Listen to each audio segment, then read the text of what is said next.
গাজায় যুদ্ধবিরতি চায় ফিলিস্তিনের স্বাধীনতাকামী সংগঠন হামাস। তাদের নতুন প্রস্তাব পর্যালোচনা করছে ইসরায়েল। সোমবার ইসরায়েলের দুই কর্মকর্তা বিষয়টি জানিয়েছেন। নতুন এই প্রস্তাবে ৬০ দিনের জন্য যুদ্ধবিরতি এবং গাজায় হামাসের হাতে থাকা অর্ধেক ইসরায়েলি জিম্মি মুক্তির কথা বলা হয়েছে। গত সপ্তাহে ইসরায়েল গাজা নগরের নিয়ন্ত্রণে নিতে নতুন হামলার পরিকল্পনা ঘোষণা করার পর থেকে যুদ্ধবিরতির প্রচেষ্টা নতুন করে গতি পায়।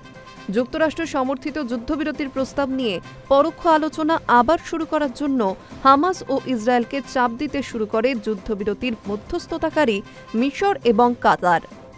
হামাসের এক কর্মকর্তা বলেছেন, যুদ্ধবিরতির নতুন প্রস্তাবে ইসরায়েলি ১০ জন জীবিত জিম্মি এবং ১৮ জন মৃতদেহের বিনিময়ে ইসরায়েলে কারাবন্দী দণ্ডপ্রাপ্ত ২০০ জন ফিলিস্তিনি ও অনির্দিষ্ট সংখ্যক নারী ও অপ্রাপ্তবয়স্ক বন্দীকে মুক্তি দেওয়ার বিষয়টি রয়েছে। মিসরের ২ জন নিরাপত্তা সূত্র এবং তথ্য নিশ্চিত করেছে এটি। ওই সূত্রে বলা হয়েছে, হামাস আরও কয়েক হাজার বন্দীর মুক্তি চেয়েছে।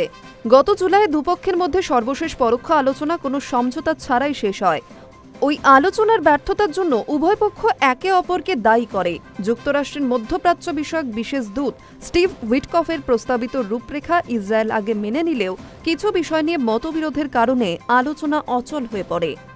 ফিলিস্তিনি ভূখণ্ড গাজা নগরে নিয়ন্ত্রণ নেওয়ার ইসরায়েলের পরিকল্পনার সমালোচনা করেছে বিশ্বের বিভিন্ন দেশ। এছাড়া গাজায় বসবাসরত আনুমানিক ১০ লাখ মানুষের মধ্যে নতুন করে উদ্বেগ সৃষ্টি করেছে। যুদ্ধবিরতি নিয়ে আলোচনার কথা উঠলেও মাঠ পর্যায়ে যুদ্ধবিরতির কোনো ইঙ্গিত দেখা যায়নি। গাজার স্বাস্থ্য কর্মকর্তাদের মতে, গতকাল মঙ্গলবারও ইসরায়েলের গুলিবর্ষণ, ট্যাঙ্কের গোলাবর্ষণ এবং বিমান হামলায় অন্তত ২০ জন ফিলিস্তিনি নিহত হয়েছেন। এখনও পর্যন্ত ইসরায়েলি হামলায় ৬১,০০০-এর বেশি ফিলিস্তিনি নিহত হয়েছে।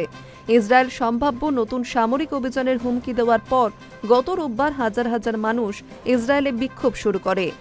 বিক্ষোভকারীরা যুদ্ধ বন্ধ ও গাজায় আটক থাকা অবশিষ্ট জিম্মিদের মুক্তির জন্য একটি চুক্তির দাবি জানান।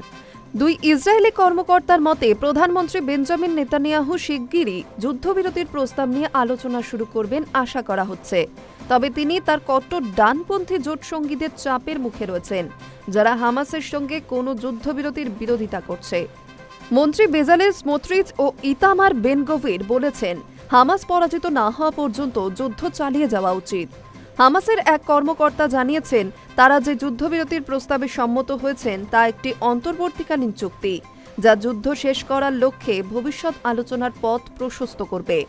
আলোচনার সঙ্গে সম্পৃক্ত একটি সূত্র জানিয়েছে, আগের দফাগুলোর বিপরীতে এবার হামাস কোনো অতিরিক্ত শর্ত ছাড়াই প্রস্তাবটি মেনে নিয়েছে।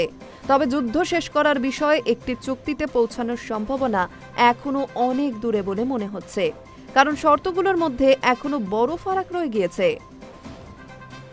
High news network.